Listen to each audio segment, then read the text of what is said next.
அந்த மாதிரி யார் வீட்டில் பண்ணாலுமே கார்பெண்டர் சொல்லுங்கள், உங்களுக்கு வரப்போகிற வெண்டாட் சொல்லுங்கள், எனக்கு இந்த மாதிரி திங்ஸ் இருக்குது, இதுக்கு வைக்கிற மாதிரி வேணும், என்ன வைக்க போகிறேன், என்ன ஃப்ரீக்வெண்ட்டாக நம்ம எடுக்க போகிறோம், அதுக்கு தகுந்த மாதிரி சொல்லிட்டிங்கன்னா அதுக்கு தகுந்த மாதிரி கஸ்டமைஸ் பண்ணிக்கலாம். அது போக நமக்கு பின்னாடி ஸ்பேஸ் இருந்துச்சுன்னா மோஸ்ட்டாக வந்து கேஸ் வெளியே கொண்டு போகிறது நல்லது. ஏன்னா அப்போ தான் நம்ம கிச்சன் ஸ்டோரேஜுக்கும் ஈஸியாக இருக்கும், நிறைய ஸ்டோரேஜும் உள்ளே வைக்க முடியும். இங்கே ஃபுல் டேண்டம் கொடுத்துருக்கோம். இது மஸ்ட்டு. டேண்டம் பார்த்திங்கன்னா அந்த கட்லரி வந்து மெயின். ஏன்னா நம்ம ரொம்ப ஃப்ரீக்வெண்ட்டாக எடுக்கிறது பார்த்திங்கன்னா இந்த ஸ்பூன்ஸு இந்த மாதிரி ஐட்டம்ஸ் தான் நம்ம ஃப்ரீக்வெண்ட்டாக எடுக்கிறது. அதனால் மஸ்ட்டு வந்து கட்லரி. இன்னொன்று பார்த்திங்கன்னா இந்த ஸ்டவ் கீழே பார்த்திங்கன்னா நம்ம இந்த மாதிரி கார்பெட் போடுவோம்.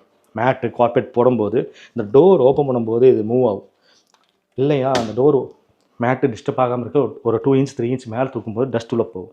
அதனால் எந்த டேண்டம் பாக்ஸோ ட்ராலியோ இதுக்கு நேராக கீழே போட்டிங்கன்னா நம்ம அந்த மேட் போடும்போது பாதிக்காது. ஏன்னா இந்த டேண்டம் பாக்ஸ்க்கு ஒரு 2 இன்ச் பார்டர் கொடுப்போம். அதனால் நீங்கள் மேட் அங்கேயும் மூவ் பண்ண அவசியம் இருக்காது. அதனால தான் எப்போவுமே ஸ்டவ் கீழே ஸ்ட்ரெயிட்டாக இந்த டேண்டமோ இந்த ட்ராலியோ நாங்கள் ப்ளேஸ் பண்ணுவோம். Left side right side door கொடுக்கும்போது இந்த மேட் அப்படியே தான் இருக்கும். இது வந்து ஆயில் பிளோட்டுங்க. இந்த ஆயில் பிளோட் பார்த்தீங்கன்னா இங்கே வந்து ஆயில் எதுவும் வைக்கல, ஃபுல்லாகவே வந்து க்ராசரி வச்சுருக்காங்க. As usual